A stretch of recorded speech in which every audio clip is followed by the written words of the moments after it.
He just ends with talking about All right. the pure languages, Zephaniah 3:9. Which is the pure language, Zephaniah 3:9. Rob Volley says is clearly the Gary. Yeah. See, that's what instead of goy. Yeah. So, all right, here we go. We are Parsha Vayechi, and I've got some stuff here that we're going to go through on Rob Volley on Esau as well, that we have found that is going to be very interesting. It's going to explain the unnatural, we'll call it unhealthy, worship of rabbis and Jews in general, and what's going on there, what the secret of that is. There's a lot of that going on in what I call the Noahide Movement, separate from the Ger movement. There's a lot of this that they don't bother to look it up. Whatever their rabbi says, oh, my rabbi is the greatest, blah blah blah. Where is that coming from? We shall find out shortly. We are also going to go into deep into the Parsha, and we're also going to go into Reuben's blessing and what's going on there, and how that relates to the Ger, and how that relates to the Jesus worship and everything that's going on there. It's going to be very interesting. So without further ado, I don't want to go too fast so that it's hard to follow. So we'll kind of go along, and we may go just a tick over 10 minutes, 20 minutes, I don't know, but it shouldn't be bad. If we need an intermission, an intermission break, we may get one. All right, so today we get to study Torah for the sake of heaven, for Israel and all Jerusalem. We'd like to give the merit of our Torah and study to Stephen King, Abraham Ben Moshe Gilla, Jason Shelton, Linda Flora, Hannah and Samantha Hong, Phoebe Bridges, David Fay, Paul Navarez, Garrett Mattlage, Jordan Mattlage, and Stacy Mattlage, the patients of Texas Oncology.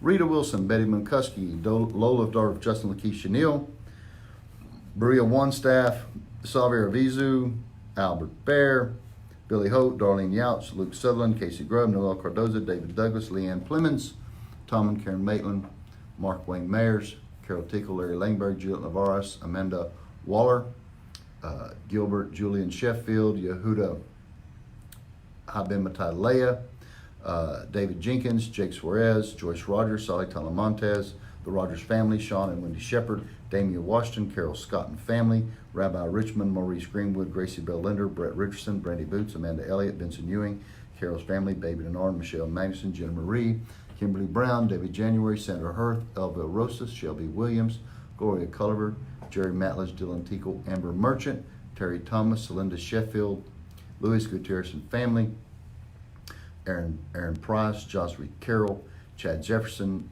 Yohavad Batsera, Sherry Mayers, Dakota Miller, Jerry Gregory, John Scott, Dixie Pring, Lindsay Welch, Brandon's family, Jeanette Town, Todd Sheffield, Terry Rosentrader, Alanis Perez, John Gracefer, Debbie Henson, Anita Jones, Jessica Ross, Rachel James, Carrie Knight, Salvador Gutierrez and family, Jacob and Simca, Max Wagner, Elliot Mattlage, Mark Mattlage, Emily Battova, Neem Bat Miriam, Jackie Cup, Carla Manzanares, Beth Carmen, Alton Tillman, Brian McComas, Sarah Batsera, and Dakota Miller. Anybody got anybody else?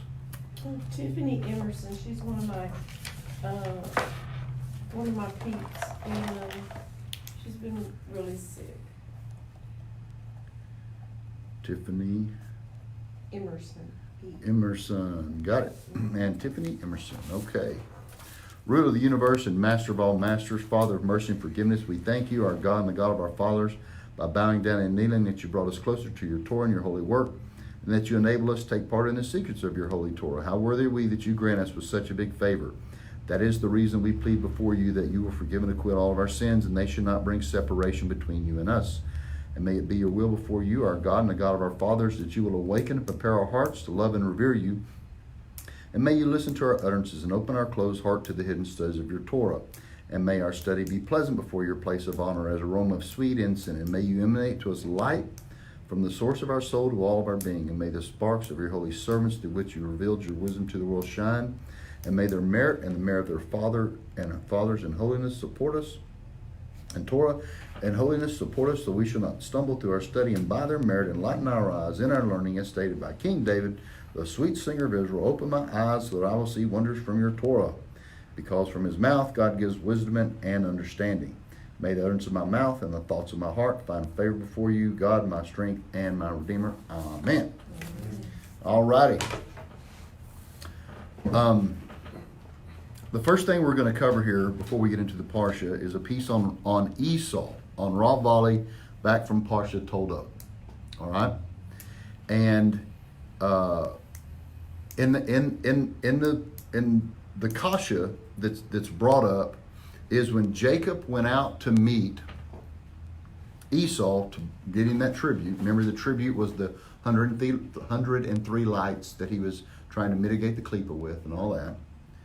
It says, why did he give him sheep in the mincha, in the tribute? All right? Because sheep is likened to Israel.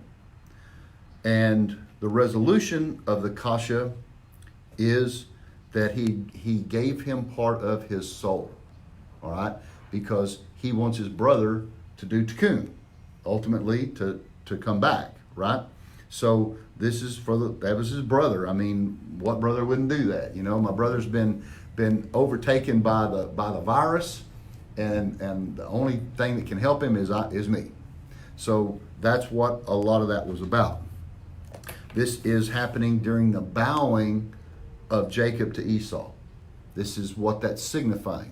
Okay, but then it goes on because the bracha had already been given, and then remember Esau said, well, what about me, Dad? Don't I get a bracha? So this is kind of where we pick up the story, all right? And being Esau, we're all from Esau, right? We were all Christians or whatever.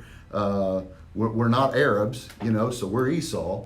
And so this is pertinent to us, and he's going to get in, and Rav Valley is going to explain what's going to happen because of the blessing that Isaac gives Esau, how it's going to, in later days, how it's going to manifest itself. And you will see this blessing manifest in the lives of Christians, the lives of Noahides, the lives of Gerim, on down the road. You will see how this thing works. Because, as you know, the Noga is a pleroma. There's layers. There's the bottom layer, there's the next layer, there's the next layer, there's the next layer, etc. So, he says, in the blessing, you will serve your brother. After this bracha had been taken away, Esau says, but I want a blessing also. He says, fine. Your brother you will serve. So, the term here is avoda. Avoda, like avoda zara, would be alien worship. So this service is a worship. So because of the word avoda, all right? So what's going to happen is anything from Esau is going to turn into a worship as it manifests itself with something Jewish. Now, this is it's going to come, and it's going to be a divine service. And this is actually going to be part of the tikkun of Esau in the end. But there's levels of it, as is in everything in Torah. The bracha was decreed on Esau that he would serve the holy and not serve the klipa, because he was contaminated. He would serve because he was always going to serve something equal to or less than him. But if he could find something a little bit better than him, he would switch. And also promises him the promise that he would come at a time and find the yoke be removed from him, from this worship. During the sins of Israel, when Esau rises, and Esau gets stronger and stronger and stronger, where the U.S. is now, we're the strongest nation in the world. when Esau is stronger, this is the secret of 2 nations are in your womb. The nation of Esau, which is America and the European Unions, and Israel. These are the 2 nations. And then, of course, you have Ishmael, but he was already born through Abraham and Hagar. So we're dealing with the 2 nations in the womb. Now, he says the pinnacle of this worship of the 2 brothers is Rebbe Yehuda Hanasi, Judah the Prince, and Antoninus. They are the 2 archetypes. So what happens is, once you get to the highest grade of Tikkun, of Esau, you will be like Rebbe and Antoninus. In other words, you're bringing kashas to the rabbi, and y'all are sitting there making resolutions. You're studying Torah, etc., etc. That is the relationship. It's more of a brother relationship in holy service reverence to Torah, not a he's higher than me, he's better than me, blah, blah, blah. All right? Because you know the Torah is coming through Jacob, right? But what's higher than that? The Torah. And so the focus is more on the Torah. The service is more, the avoda is more on the Torah than anything. If you think it's wrong, you will go look it up. And if you find you are wrong, you will admit you're wrong, and you will say the Torah is right and I'm not. Which is very, very difficult for Esavian-based people, because they want to be right. Now, but let Moses be right and every man a liar, the Torah says. So, but this service is this type of service, this Antoninus and the Rebbe, is going to be for Esau for eternity. And the fact that he will go up from being a slave, which would be a Shabbos goy, they want to keep you a slave, right? That he would go up from this level and afterwards, but there is a greater matter in the verse. Even in the service of divinity of God, even the Romans would take a god. So what Rav Vale is saying is, what the Romans or Esavians will do is they will always make a god out of something. They can't not make a god out of something. It's their nature. They're on the side of Elohim. They're on the side of the left. They're on the side of the Guvarot. They will make a god out of it every single time. Now, they did it with Jesus. You know, probably early on he was just Jesus the guy, the rabbi guy. Now he's half man, half God. Now he's God. You know, they're gonna make sure they elevate it all the way up as far as they can to God. Because they will take a seed from Israel and they will say, that is what my father taught me. That from the beginning they were Akum, they were star worshipers. Then, after they progressed, they chose new gods. You know, Greek gods, right? Then they're going to progress from Greek gods and they're going to pick a seed of Israel and say, well, that's God now. They took the despicable one, Yeshu Hanotri, over all of them and made him God.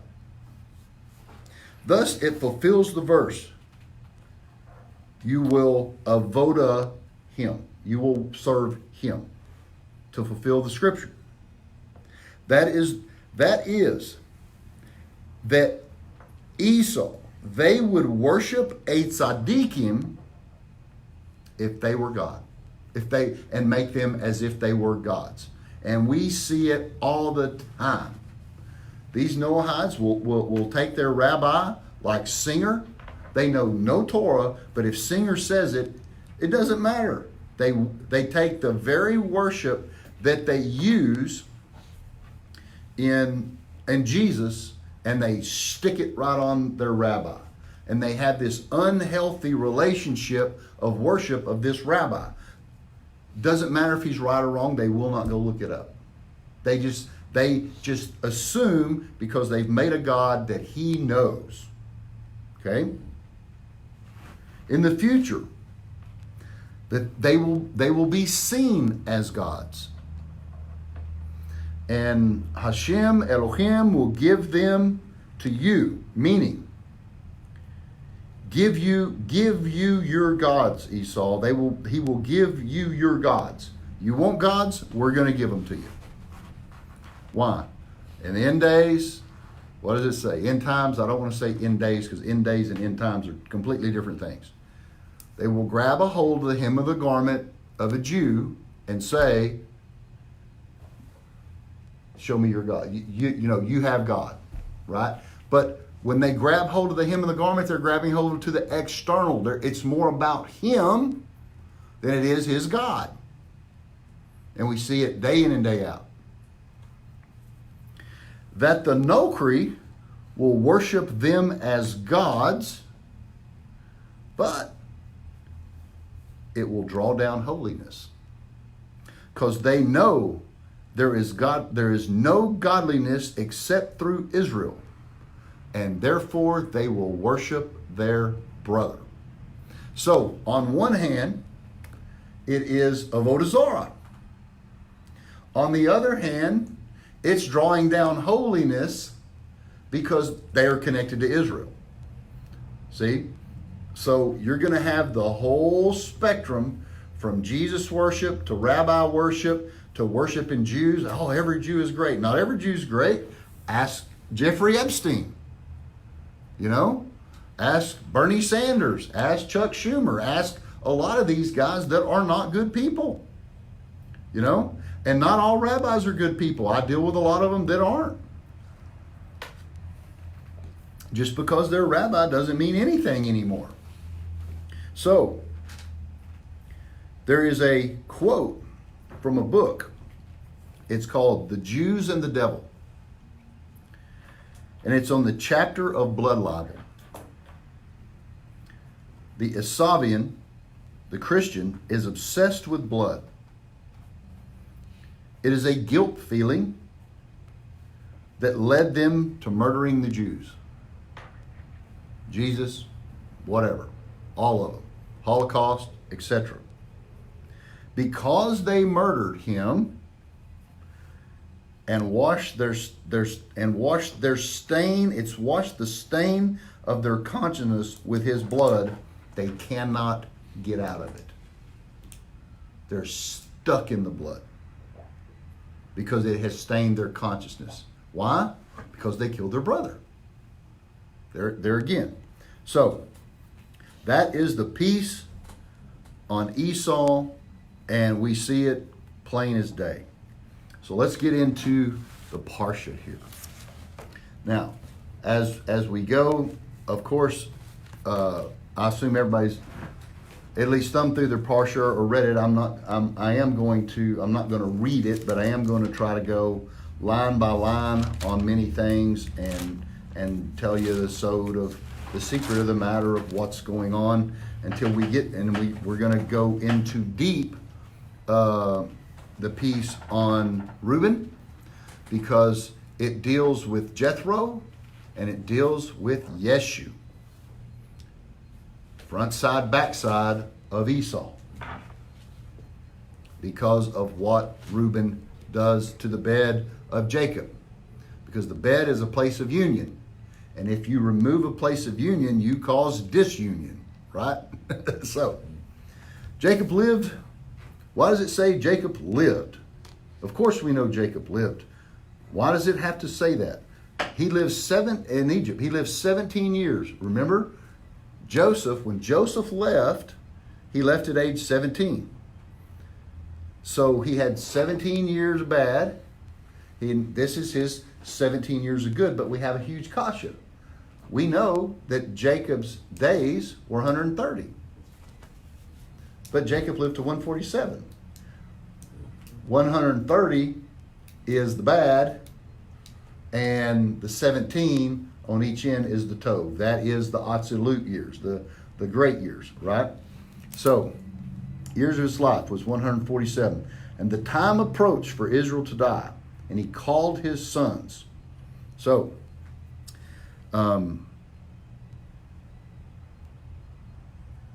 if you will, because he had the 130 years of bad, right? Guess what? The Hebrews in Egypt had 130 years of bad, because those are his children. So they had 80 years. It was 80 years from the time Moses was born till the time he brought them out. That is the 210 years that they brought him out. Why did the people have to do the 130? Have to do the 130 years?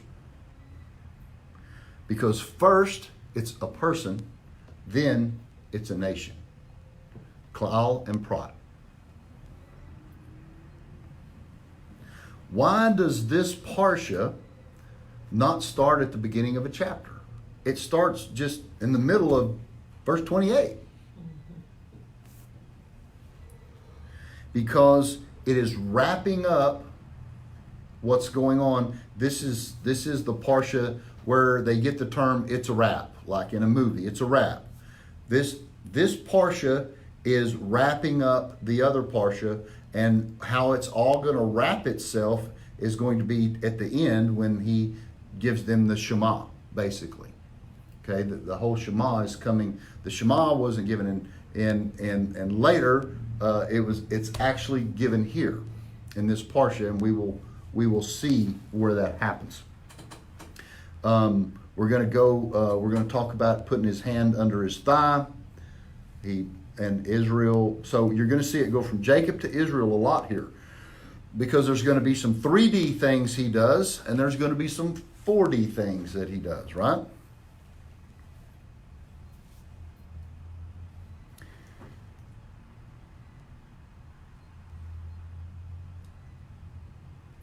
The last Parsha, if you remember, was the kings were assembled. Remember, the kings had assembled, right?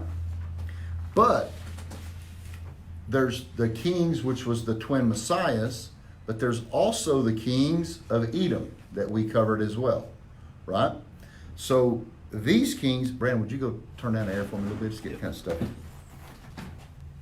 Just like in Genesis 36, where you have the kings of Edom, and then the eighth king wraps it up.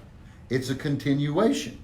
So to here, you have the kings assembled in the last Parsha, and this is the eighth. This is Adam, Jacob. He's fixing to wrap it up.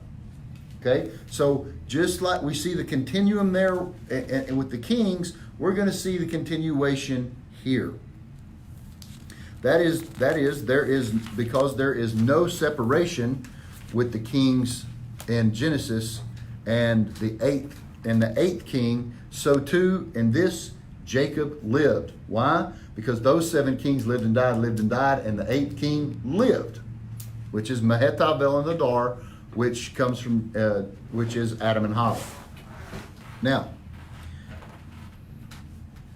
when Jacob and Esau were born, Jacob held on to the heel of his brother, because those are the 7 kings, and he's the 8th. There is no separation of Edom. So just as that happened, and we're going to come back to the heel in a minute at the very end of this, because we're going to go back through Esau, through Yeshu and all that, and you're going to see that Jacob grabs onto this heel, no separation, for a reason. Because the Nakash can only attach or bite the heel, except if you worship a Voda and give it power, the snake can raise its head. And you're going to be blown away when you learn what puts the head of the snake back down on the ground. Esau has to do it. So it's all about Nakash energy, because we know Yeshua and all that thing is the backside. Metatron, that's Nakash, right? Because Nakash and Mashiach, same gematria, Now, when he saw Joseph, it was like seeing Rachel. He saw the same soul and beauty that he had loved. So he had wept for 17 years at the loss of Joseph. Then he lived in luxury for 17 years. And the time approached for him to die. What does the time approach mean? The time approached, everything that's going on in this parsha is happening now, then, and it's going to happen at the end of days and the end of time. All right? So, everything from what he's going to tell Joseph is the sign of Messiah, what to look for. So, you're going to know who the Messiah is when he says a certain word, because Jacob gives Joseph the code of what to listen for. And since Jesus did not say any of these words, we can unequivocally wipe him off the board that he wasn't Messiah, because he wasn't given the code word of what you say when you announce that you're Messiah. There's a very specific thing you must say. We will get to it. Now, the time approach means he saw the torture and the exile of his descendants. And as soon as he saw that, his soul began to die. So he called. He called them. Called means to establish. And what is he trying to establish? Trying to establish the Malchut. Adam is trying to establish the presence of the Shekhinah. It's been shattered. He's bringing all the parts back, which are the brothers. Remember, because they're female, as opposed to Joseph, who is Yesod. So he says, call them all, right? But he's not going to talk to them. He's going to talk to Joseph, because Joseph is Yesod, and he is the channel to the Malchut, to his brothers. Okay, so that's why he's talking to Joseph. Now, he says, put your hand under my thigh. We've seen this before in the previous parshas. This is protecting the covenant. This is literally grabbing Yesod. Okay? Remember, Abraham made Og do that, Eleazar, that type of deal. We're seeing it here again. So he is going to talk to Joseph. Why? Because Joseph is like the king. He's second only to Pharaoh. Anything Joseph says gets done. Pharaoh is not going to question that. So he is as king, because he is fixing to give him some instructions. He's going to make an oath, because this oath is what is going to bring his children out of Egypt. And in the end, it's what's going to bring his children out at Messiah time as well. There's going to be no difference.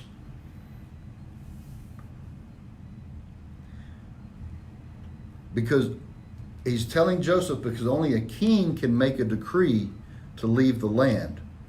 And this is a sign of his covenant. Isaac did not do this. Jacob did it. Abraham did it. But Isaac did not make this put your hand under my thigh code, because of the contamination of Esau.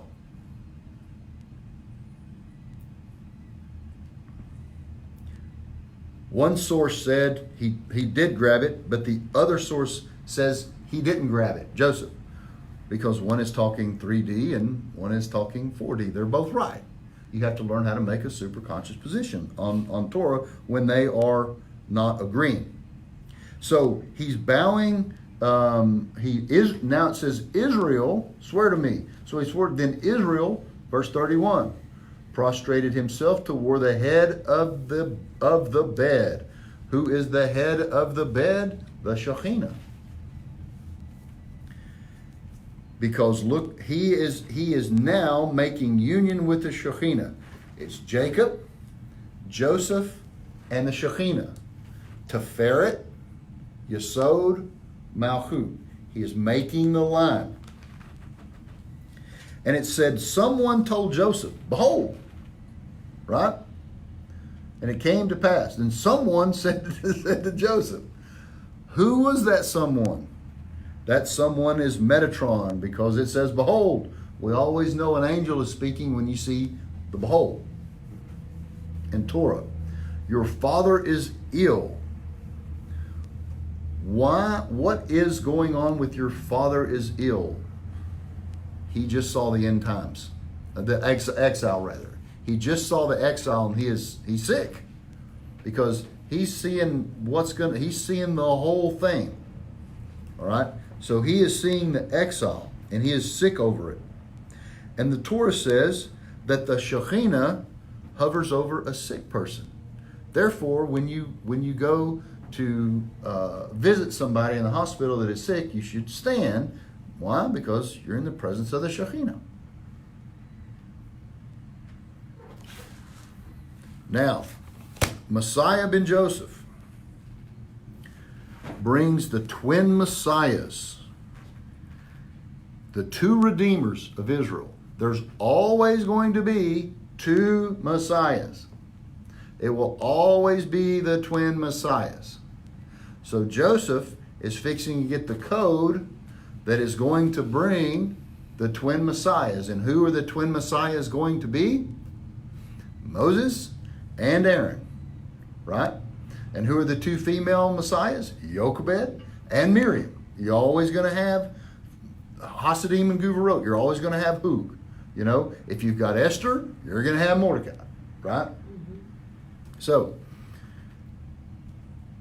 then it says, so he took his two sons. Joseph took his two sons. Who are his two sons? Twin Messiahs. With him. And Jacob was told, verse 2 and 48. Who told Jacob? What's the next word? Behold. Metatron. Metatron told him that about how the Messiah and everything was going to happen.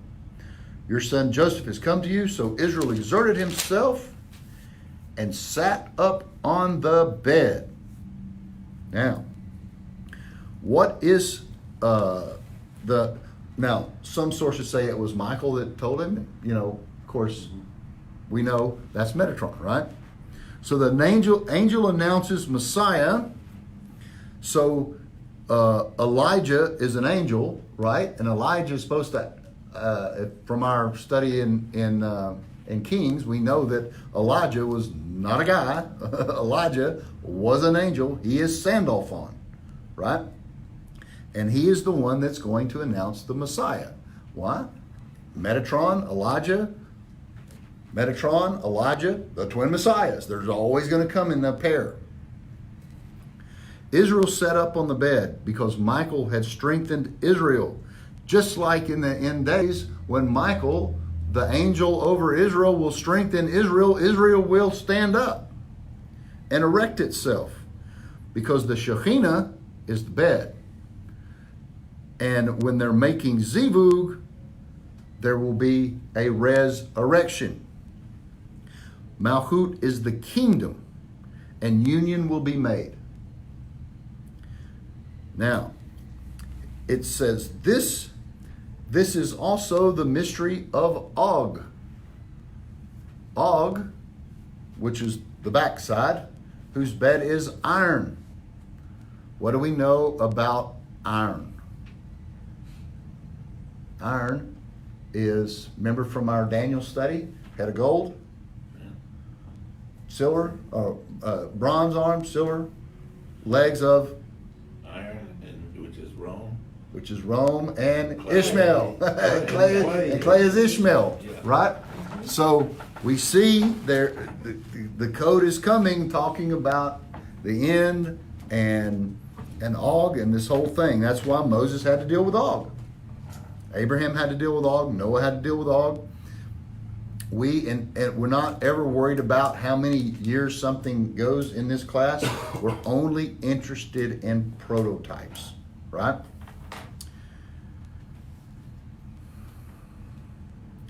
Esau is iron, the other side. And he says, El Shaddai appeared to me in Luz. Well, why does he call it Luz here?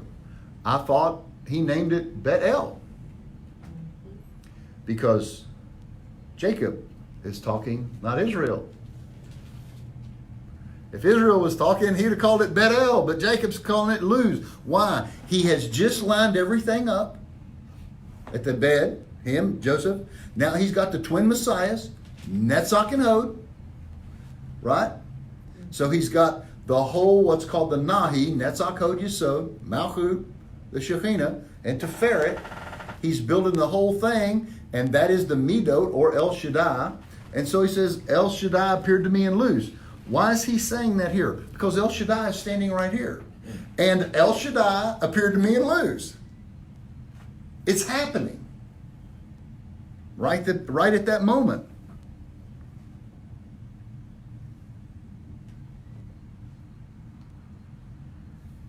So he says, we'll go down to verse 5 here.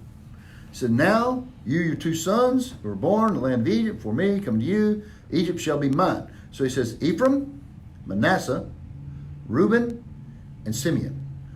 Where's the rest of them? Because Ephraim means forget. Manasseh means his own. Reuben means hated. And Simeon means poverty. Those are the 4 exiles that are to come. You will forget your own and be hated and poverty. It's a code. He's letting Jacob just saw everything, and he is letting them know the whole thing, and they know what's going on, obviously, right? So these are the 4 exiles. Forget his own, hated, and poverty. Now, Rachel is dead. She knows of the return of the exile because Leah wept at the crossroads every day because she had to marry Esau. So too, Rachel will weep for her children because they're 2 halves of one thing, Leah and Rachel. Because this happened, this is going to happen. Now we're getting down here to, and that's why he says, Rachel died on me in the land on the road there. Then verse 8, Israel saw. Well, this is strange. It says Israel saw Joseph's son and said, who are these? And then in a minute, in verse 10, it says, now Israel's eye were heavy in age and he could not see. So what is it? Can he see? Or can he not see? If you just read that, it doesn't make any sense. Except if you're looking through the eyes of Israel, Adam, what is he seeing? What are these? Remember in our classes, there's this, and then there's these. Mm-hmm. These are always other gods. So he's saying he's having this. They're in this vision. They're all gathered around and they're all going through the end. And he's looking through proto-time and he says, "What are these?" Because he just talked about they just know he went through the exile with the 4 sons. So he's going to talk about. He's going to see the first one. So can Israel not see? Does he not know who his grandchildren are? What does he see? Ravali says, number 1, he sees all the Gerim. Number 2, the thing that concerned him was he saw the other gods. What were the other gods? He saw the golden calf, and he saw the calves that Jeroboam made and set up the 2 calves in the land of Israel. And so he's saying, what are these? He is wanting to tell them about the end of days even more. But he sees the idol worship and the destruction of the temple.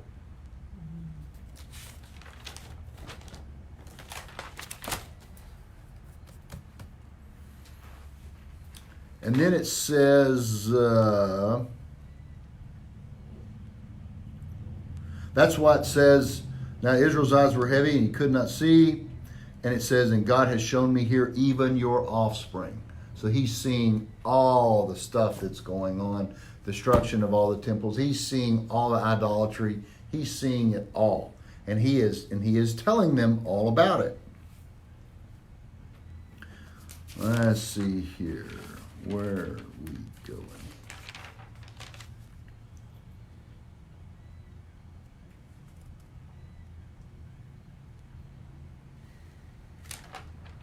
Where does it say he kept them from? Oh, there it is.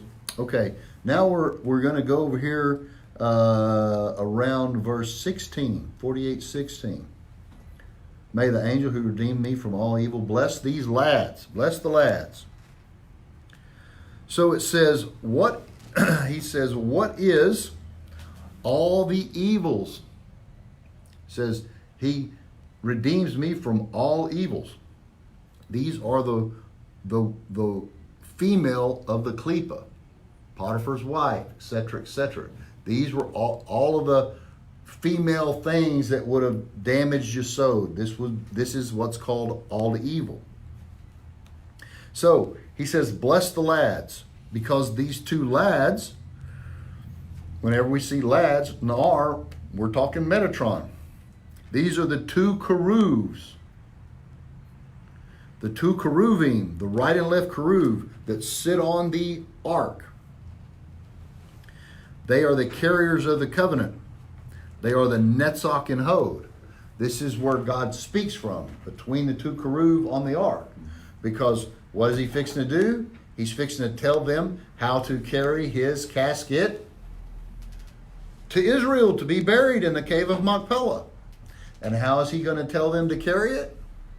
In the formation that when they came out of Egypt, the tribes were around the Ark of the Covenant. Because what is an ark? The ark is a coffin. That's why every person is carried in a coffin. And then we're going to have to get to Joseph's coffin in a minute. And you get to sing the song. And we get to sing the song. There many colors was his coat. That's my favorite part of the whole movie.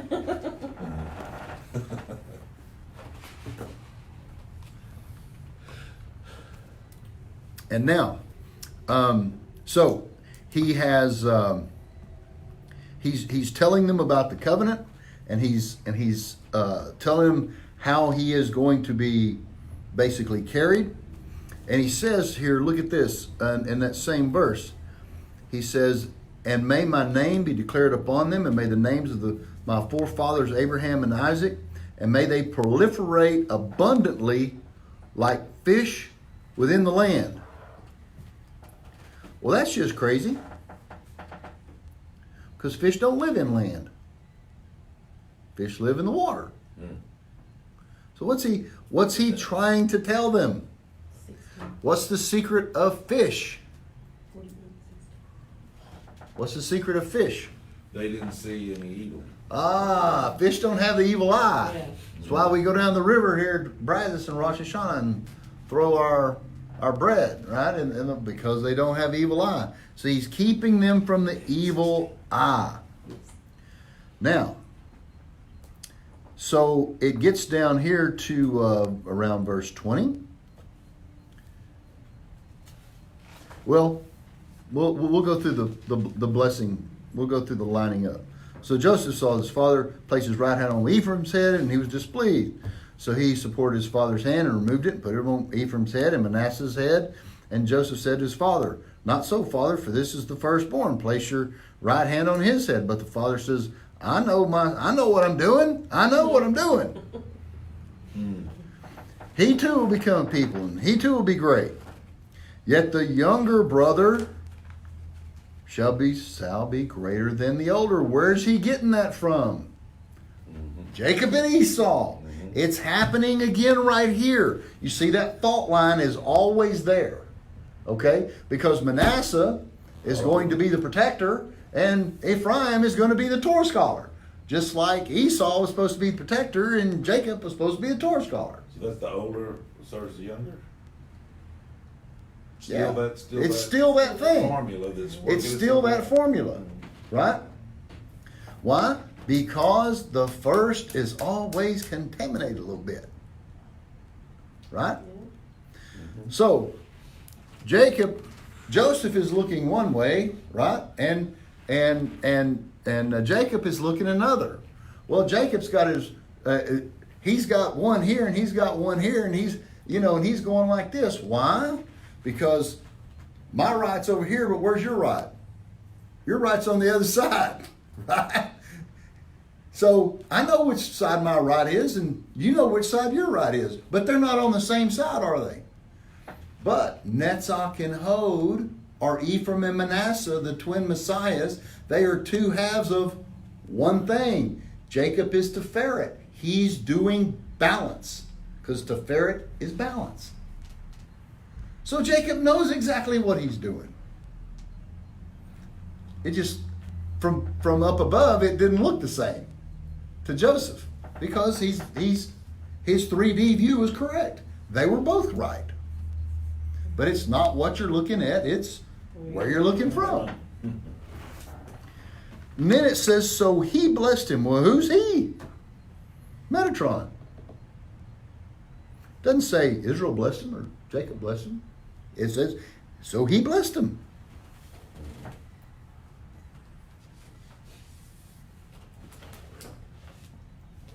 What is them? And he made them male and female. He's giving the bracha just like you would at Shabbat. Make your son like Ephraim and Manasseh, but you also do the women too, like Sarah, Rebecca, Rachel, Leah, and our mothers. And so here he's giving the bracha. He's blessing them, because them is Hasidim and Gururot. It's Hug. He's making Hug. He's making balance. He's fixing the whole thing. And on that day is Bina. She is that day. The end of days is Malchut, because that's the last. The Sphirot are days. Day 1, day 2, day 3, day 4, day 5, day 6. And on the 7th day, he rested. That's Malchut. That's where union is made. Now, it says, by you shall Israel. You see that by you? That by you there, the term is Gematria 22. These are the 22 letters of the alphabet. So here he is. He's got the whole spherotic structure. He just put Bina in there. He's got Tiferet, Netzach, Hod, Yesod. He's got the whole thing. He's got the 22 letters. Adam has just recreated the entire Etz Chaim, the entire tree of life, right here. He's wrapping it all up, and he's fixing to do the Shema. The Shema has 6 words in the front and 6 words in the back. That's the 12 permutations of the Havayah. He's fixing to bring the 12 all together, and they're going to be one thing. So he is fixing to hold up the whole deal. Like the arm has 3 sections in it, right? So you have 3 over here and 3 over here. So if you have the 4 legs of the throne, these are the 12 permutations. These are the tribes holding up the throne. Who's sitting on the throne? The image of a man, and the image of man was Jacob, Adam. So that's coming from Malchut. So he's fixing the entire structure. So we'll go to the next page here. Israel said to Joseph, behold, now Israel is saying, behold. Because he just made this whole structure, he just went up a level. Now he says, behold, I am about to die.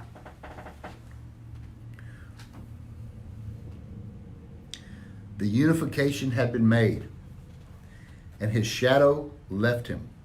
Job 8:9 says, the days of your life are but a shadow. The Zohar says, and when a man's shadow starts diminishing, 30 days later he will pass. So that's why he says, I'm about to die, because he sees that. He knows. But he says something here. He says, and for me, I've given you Shechem. Well, that's the Shekhinah. One more portion for all your brothers here.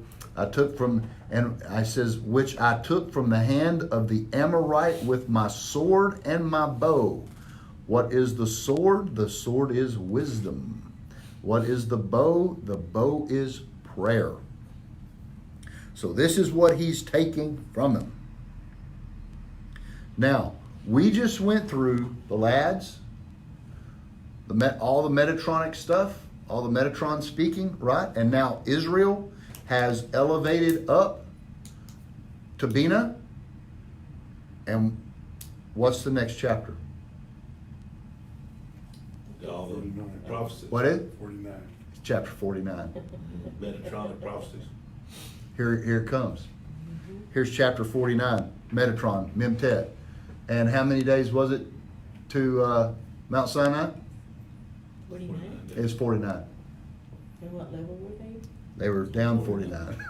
So, In the negative. 49 Yeah. is the negative. yeah, 49 and negative. But they were elevated to the 49, to the good. That's right. That's right. And so once they got to the 50 or Bina, that's the mountaintop thing. Israel's on the mountaintop right now. Okay? Just Israel here. He told the tribes how to carry him out. You see how it's iterating from this carrying him to Egypt, how it's going to iterate from Moses and the Mashiachs, Ephraim and Manasseh, Moses and Aaron, blah, blah, blah, carrying them out. Moses and Aaron are Netzach and Hod, as is known. You see the whole iteration coming out. So then Jacob called, making union for his sons, and said, so now he's called Jacob here. Why? Because he's talking to all his sons are the Nukva, so now he's on the bottom.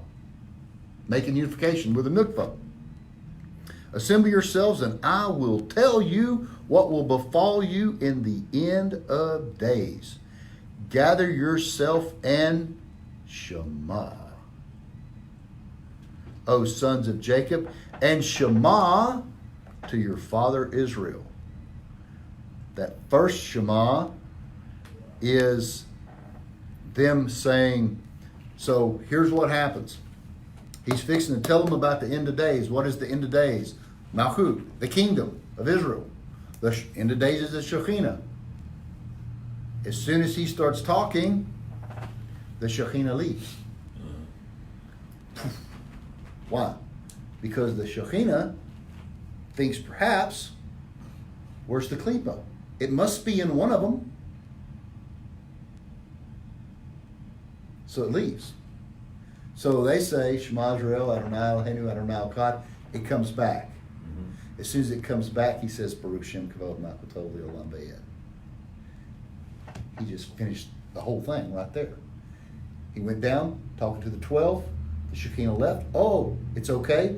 The Shekinah comes back because they said, no, we're one. We're one. We're not 12. We're one. All right?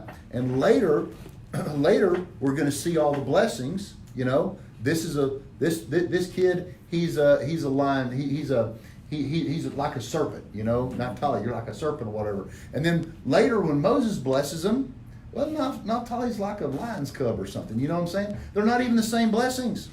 Why? Because they're all overlapped. They're all one. Doesn't matter which one you give them. They're one thing. That's why it makes no difference. They're spokes in a wheel, you see. So,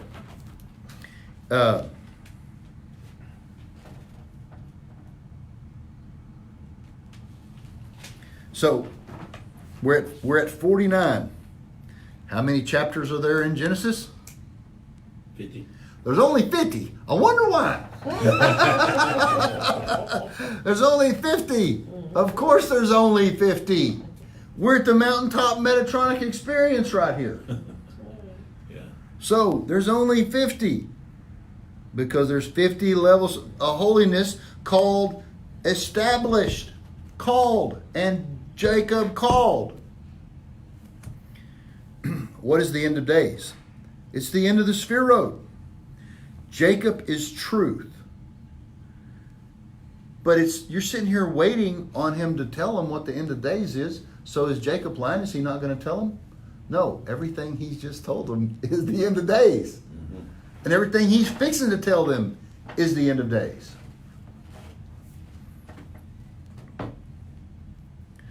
He's going to tell them what is going to happen to the Shekhinah. And when he does, when he's fixing to tell them, of course she leaves, my story. But when they said, all in all, we're all one, there was no Klippa present, she comes back. That's the whole, all the Jews are scattered. Are there, and they say, oh, well, there's 10 lost tribes and da-da-da. Doesn't matter. They're all just one tribe. That's gone. It's just one tribe. And guess what? When they come back, what happens? The Shekinah comes back just like in this story. There's no difference. Never a difference. So we have the six on the first part. That's Yesod, but that's Keter. Baruch, Hashem, all that, Shema Israel, the big, and then on the bottom one, Baruch Shem Kavod, Malchut is the bottom. That's Yesod here. He's just made union, Yesod above, Yesod below. So there's a story in the Talmud, and the story goes like this. There was once a king who had a daughter. Okay? So who's the daughter? Yeah. Who went out in the town with the common people. So who are the common people? Those are all the scattered Jews, right? And she could smell the spicy meat pie. And she loved to go and dine and eat the spicy meat pie. But that's what the common people ate. That's not what you ate in the palace. So it came time for her birthday, the end of days, right? And so she comes in the castle, and she tells her father that she wants the spicy meat pie that they have. And he says, but that's what they eat. We eat, blah, blah, blah. And so what does he do? He sneaks it in the back door. So, and it was quiet. Nobody could hear. So what is the Talmud trying to tell us? What is that story about in Talmud? Shema Israel. Baruch Hashem. Now, you see the Shema? Mm-hmm. That's the story of the Shema. It's all one thing, and it's going to bring it in. And this spicy meat pie is the union that she's wanting to make. Because why is that union? Because eating is union. And Hashem sneaks it in the back. See how it's quiet? So that whole thing is not a story about a girl that wants to eat meat pie. That whole story is about the Shema in the Talmud. All right. So that's one of those Agadah things that we like to do. So now before we get to so there's several things he tells them. So there's the Shema, and we're going to get into this. Reuben, you are my firstborn, my strength, or what's called the first drop. This is the first time Jacob ever emitted. My initial vigor, and here's where it gets crazy. Foremost in rank, and foremost in power. Okay? And we're going to see how that gets twisted into king and priest.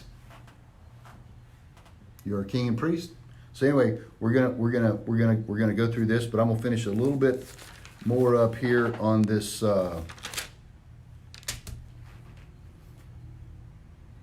He tells them two things.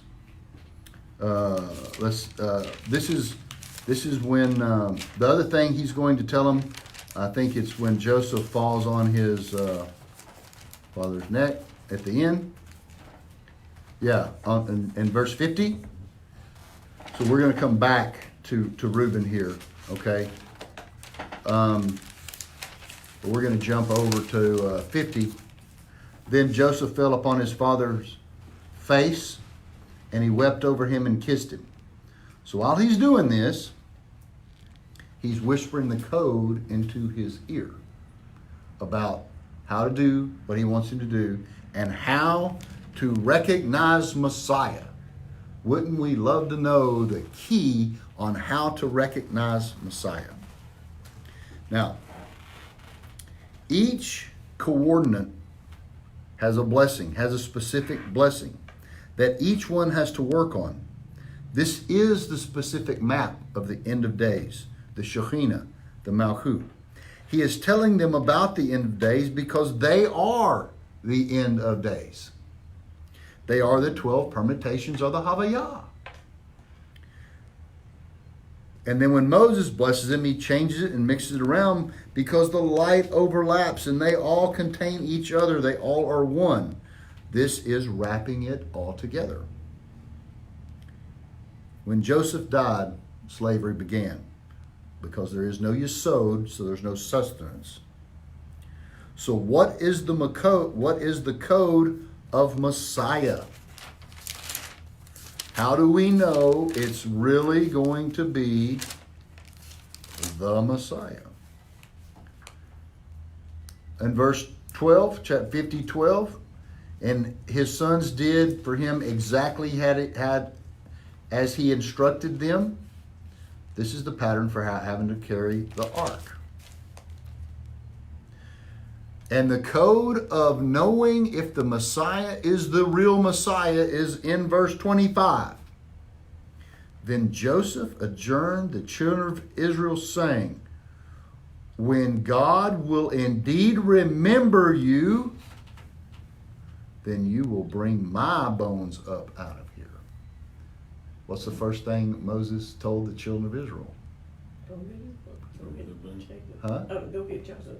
God has indeed remembered you. Oh, yes.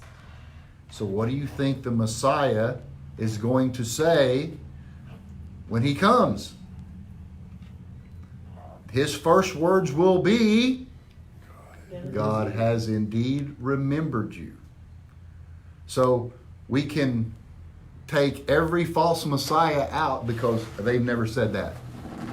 Moses said it. Now, Joseph, his bones were put in, Jacob's bones were put into basically two coffins, higher, lower. So when Joseph died, Pharaoh's servants searched the contents of the house. As long as Joseph was alive, no burden fell upon them. However, Joseph's sons were not slaves in Egypt. Joseph's sons were warriors. Joseph declared, don't go up from Egypt until the two redeemers come to tell you when God will indeed remember you. Jacob told Joseph, who told his brothers. Asher told Sarah, who was one of his daughters, who was alive at the time in Egypt when Moses came.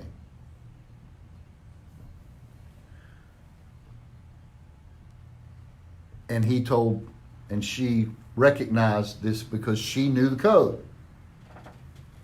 She was a female Messiah, like always, right? And it said, any redeemer who will tell my sons, I have indeed remembered you, he is a true redeemer. These were Moses' first words to Israel.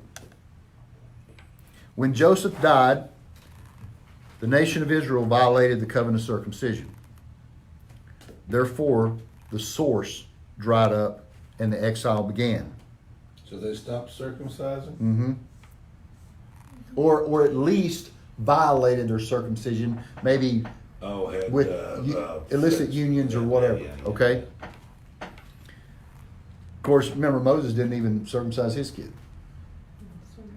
So Joseph was buried in the tombs of the Egyptian kings.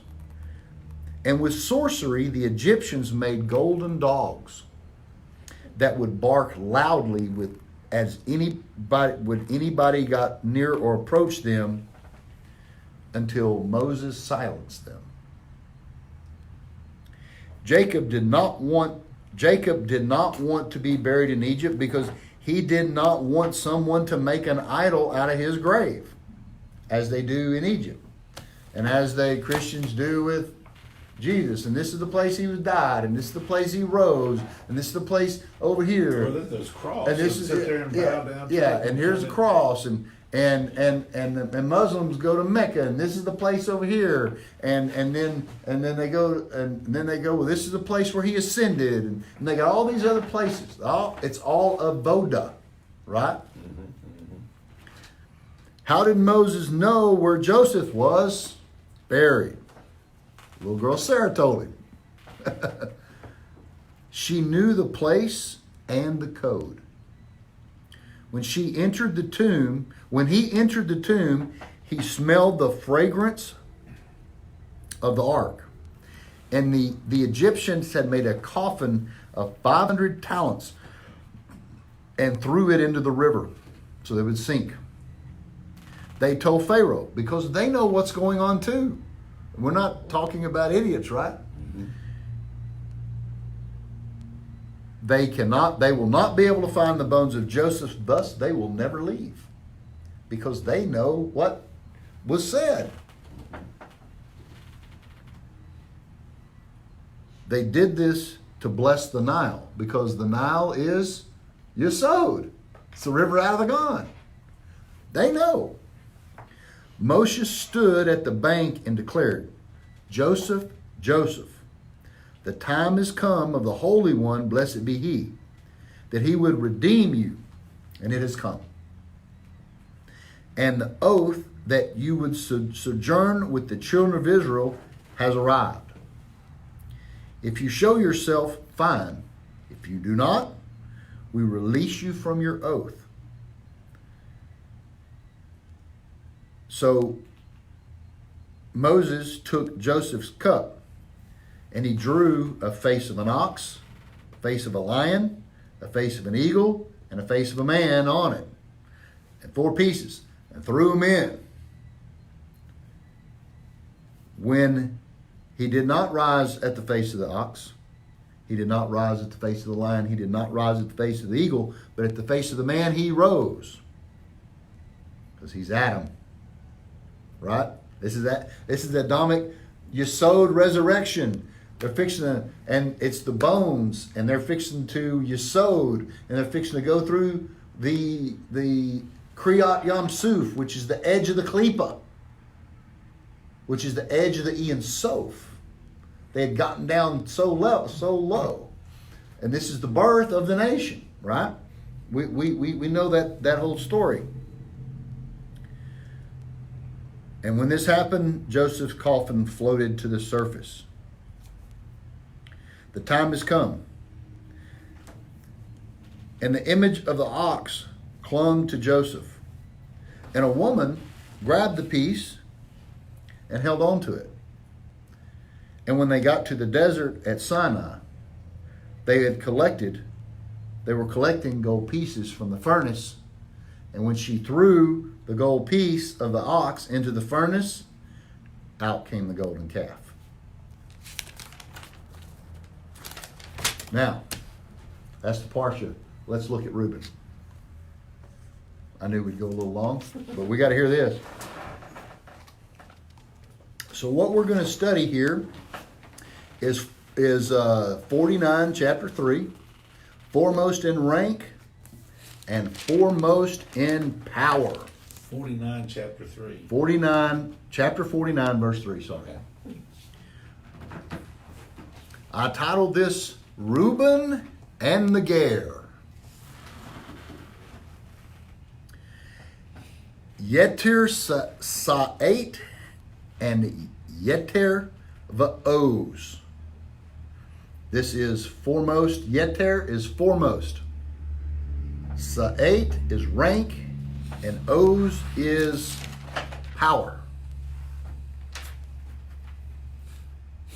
The first one is the right side, and the second one is the left side.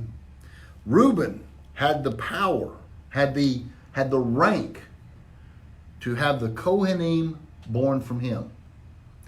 He had the power to rule the kingdom. Right? But what did he do? When Rachel died, he took his father's bed and moved it from her tent to Leah's tent. Rachel was the Shekhinah. He's removing the union of the Shekhinah and putting it, so he's creating separation. When you create separation, that is Avodah Zarah. He and his name have to be one. You're not doing that. This was his issue. Okay? But Leah was his mother. But who was supposed to marry Leah? Esau. So he is acting like Esau now. He destroyed both the crown and the kingdom by moving this bed. And it says, regarding the blemish that Yeshu made, Jesus, what did he do? He got people away from the Shekhinah, right? So here's what happened. Well, we'll get into it. There are 3 levels that everything will go through. I'm going to call it the simple level, the middle level, and the higher level, or Asiya, Yetzirah, and Berea. Okay? Good, great, greater. You're going to be on one of these levels. The simple level is Netzach and Hod, Yesod, the Nahi, right? The next level is Guvurot, Hesed, and Tiferet, what's called the Hagat. That's the good level. And the top level is called the Chabad, which is Hokmah, Bina, Da'at. So those are the 3 levels. And generally, you're going to study Torah on one of them too, right? So those are these 3 levels. And so Rav Vali continues. He says, the Nakash cannot lift his head. This was the decree. The Nakash cannot have any level except on his belly and eating dust. And that's how you will live. Because Jacob grabbed the heel of Esau, who had the Nakash birthmark on his foot, and his feet descend to death, right? And thus it was decreed that the Nakash can only bite the heel, or bites the heel, right? However, due to sin, the Nakash has lifted his head to the Hagat, to the second level. This is the sod of Yeter, foremost. This is the sod of Yeter. When sin happens, the Nakash raises his head from the lowest level to the higher level. This is the secret regarding Jethro. Because Jethro's name was Yeter. Jethro has 7 names. One of them is Yeter. Now, Jethro is the greater name. Comes from the same root. And he returned to Jethro. Moses had to return to Jethro. Why? Because he had to do tikkun in Jethro. Because his name was Yeter. What was Yeter? Which one was him? That's Jethro's real name. But which level? It's the lowest level. Okay? Jethro is the upper level. But sin causes the head to rise of the snake to the second level. Mm-hmm. Right? Which is the Hagat.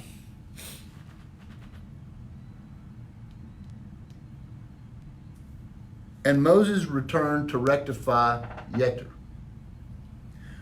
But once it's rectified, the Nakash returned to its Kedusha. It's being able to push down. Then an extra letter was added to it. And his name was Yeter. Once he received the tikkun, Hashem added a yud to his name, and Jethro, was now his name. This extra yud becomes a garment. And it is the secret of Nefesh Hager. So what happens is, when you leave that lowest level, because your sin, whatever, Jesus, Yeter, when because of what he did, he allowed the Nakash power through of Esau. And just, we were all in it. But once you do the tikkun through Moses, which is the Torah, not the seven, not Noah, through Moses.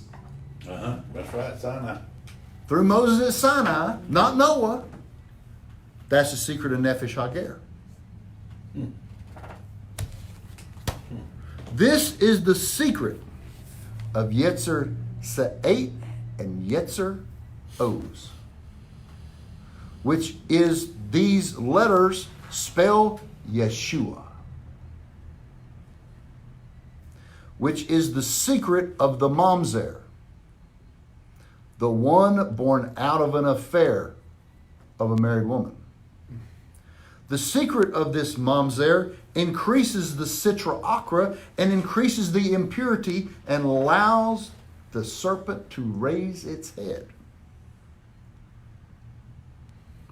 Because Hava had union with the Nakash.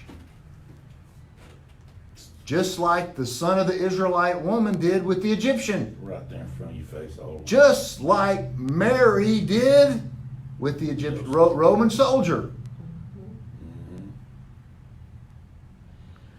And there is the partsuf of the backside.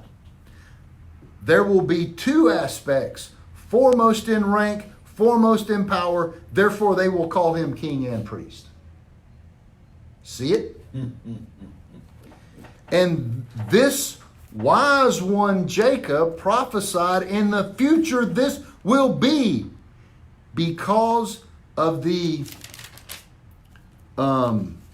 read verse 4, like water, impetuously, see verse 4 right there in 49, like water impetuously, you cannot be foremost because you mounted your father's bed and desecrated him who ascended my couch. All right? Trying to make union with other gods.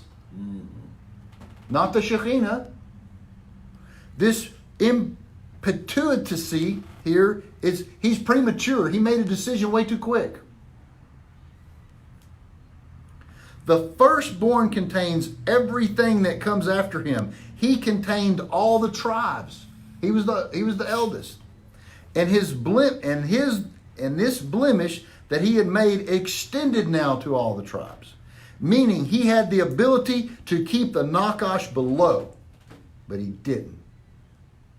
Therefore, you will not reach the highest level, Reuben, because the Yeshu, the illegitimate one, he raised up the Nakash to Yeter. And this is the secret of Yeshua ben, I'm having trouble pronouncing this guy's name, Prekekia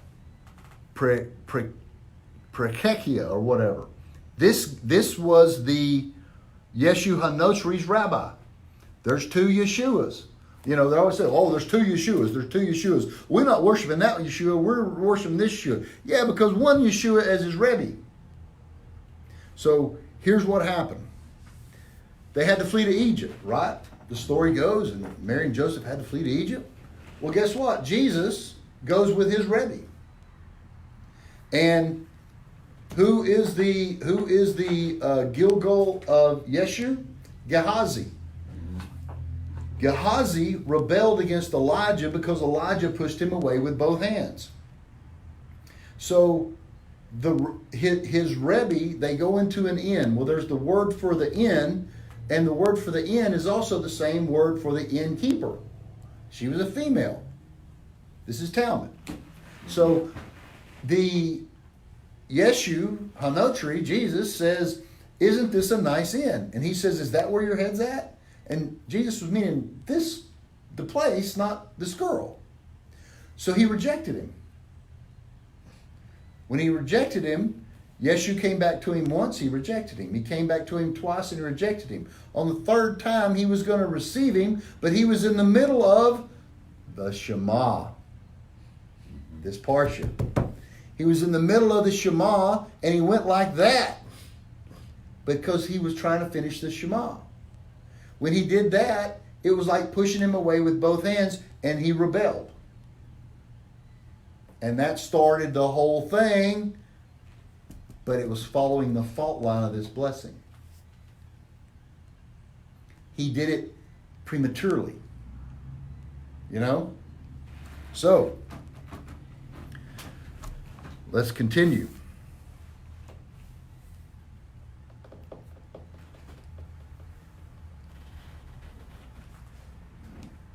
This is now, we are looking at the Zahama of the Egyptian. This is the Zahama, the poison, the injection poison. This is the Nefesh and the Nakash. Persekia is the guy's name. Persekia. Yehuda ben Persekia he has been affected by the quickness of Reuben and caused Yeshu Hanotri to set up a brick. A brick. Like a brick on the wall.